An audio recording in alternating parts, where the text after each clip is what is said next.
น้ำสวยมากน้ำก็แบบน่าเล่นนะน้ำเป็นสีเขียวเลยทุกคนในกล้องมันอาจจะไม่ชัดแต่มองจากตาจริงคือมันชัดกว่าอีกนี่นะครับโอ้โหแค่ใกล้มาก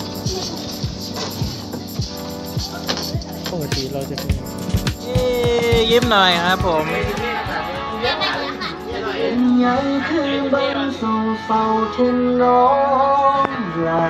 พี่เบครับออกช่องแล้วครับออกช่องแล้วนี่เคยกินได้ไหมนะ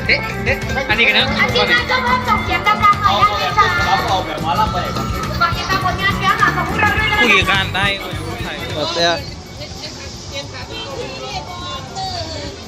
เฮ้ยเฮ้ยหลบเด้อ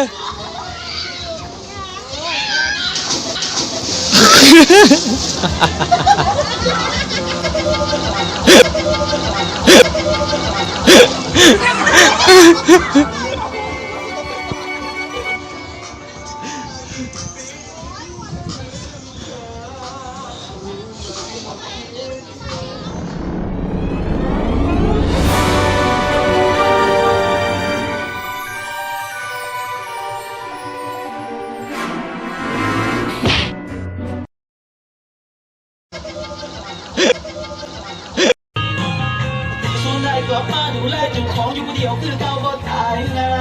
ยดอกลาอาจสิเมื่อยสิลาสิ้นอยู่ดอกน้ำตาแต่ก็เพ้อสิหูอยู่ว่า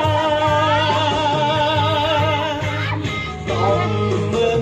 นั่งคนเดียวกินข้าวคนเดียวไปตลาดคนเดียวนอนกอดเจ้าของให้ชิน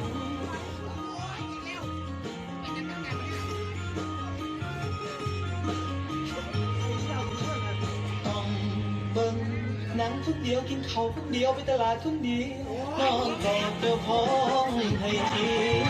อาจสิหลับโบคอยสนิทใจเพราะว่าน้ำเดือดตื่นแต่เศร้าความที่นอนเอาเองที่สงเอาเองให้รักเขาเอาเองมองไม่คลาดปลุกตื่นแต่งานฝึกใจนั้นนานทุกเทศกาลต้องอยู่ผู้เดียวให้ชินฝึกใจมันนานต้องอยู่ผู้เดียวสุดกลับแล้วครับผมเหนื่อยมากเลยทิ้งไว้เหลือแต่เศษซาก